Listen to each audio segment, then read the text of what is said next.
राम की भी घर में फांसी के फंदे से लटकती हुई लाश मिली। इसको लेकर पूरा पुलिस महकमा मौके पर पहुंच गया। हुई है मौतें, कैसे क्या सर पूरा मामला है जी? देखिए, दिवरिया कला के रंबोजा गांव में बालक राम नाम के व्यक्ति की उम्र 45 वर्ष करीब है। उनके 4 बच्चे हैं। उनमें से रात में बालक राम और उनके जो पुत्री शालिनी और एक निहाल नाम के पुत्र की जो है बॉडी अभी घर पे मिली है। उसको सूचना पुलिस को मिलते तुरंत हम लोग सब पहुंच गए फील्ड यूनिट के साथ। ये पता चल रहा है कि जो बॉडी मिली है बालक राम फांसी में लटकता हुआ मिला है और 2 बच्चे उनके शालिनी एवं निहाल जो है तख्त पे मृत्यु अवस्था पे मिले हैं। उस घर में उनके साथ एक और बच्चा भी सो रहा था। प्रभात नाम के लड़का, लगभग 14 वर्ष के बच्चा है, वो भी सो रहा था। सुबह उठ के जैसे उसने देखा उनके भाई और उनके बहन जो है तख्त पे मृत्यु अवस्था में लेटे हुए हैं और उसने तत्काल घर के अंदर की कुंडी खोल के बाहर निकला और अपने चाचा को इन्फॉर्म किया। वापस लौट के देखा तो एक और कमरा है, उसमें उनके पिता भी फांसी में लटकते हुए मिले हैं। फील्ड यूनिट बुला के सारे सबूत इकट्ठे किए हैं और इनको पोस्टमार्टम पैनल से कराया जाएगा। पंचनामा भर के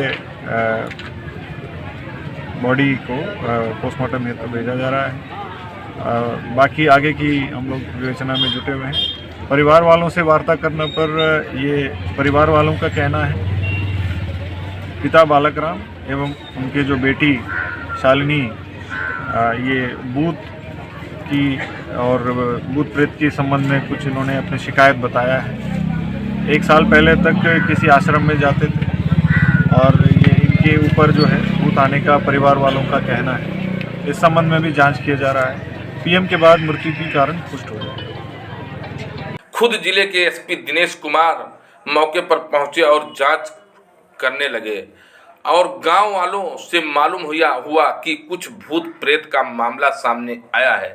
पुलिस ने तीनों लाशों को पंचनामा भरकर पोस्टमार्टम के लिए भेज दिया था। इसके बाद शुरू हुआ छानबीन का मामला। जांच का काम हुआ तो मालूम हुआ कि मृतक बालक राम के भाई के पास एक 4 पेज का लेटर है जिसको बताया जा रहा है कि ये खुद भूत ने लिखा है, जिससे शुरू से आखिर तक पूरा मामला लिखा हुआ था। पहले पेज के ऊपर लिखा है आत्मा का सत्य वचन। इसके बाद पहली लाइन लिखी है कि मैं जो आज बालक राम से लिखवा रही हूँ वो सत्य है। का दिमाग में खुद चला रही हूँ। चिट्ठी की लेखनी से लगता है कि कोई महिला के द्वारा ये चिट्ठी लिखी जा रही थी, जिसमें महिला अपने बेटे अवधेश का भी जिक्र कर रही थी। वो अपने पति लाला राम का कभी जिक्र करती है। आगे चिट्ठी में कहा गया है कि उसका पति लाला राम उसे गालियां देता था तो उसने लाला राम के घर में 2 लोगों को मार दिया।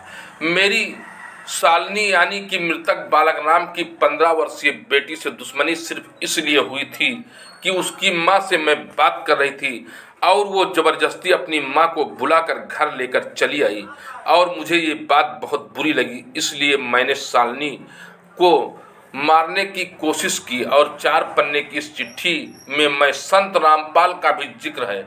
चिट्ठी के आखिर में लिखा है कि हमने अपना बदला ले लिया है, कोई अब हमारा कुछ नहीं कर सकता।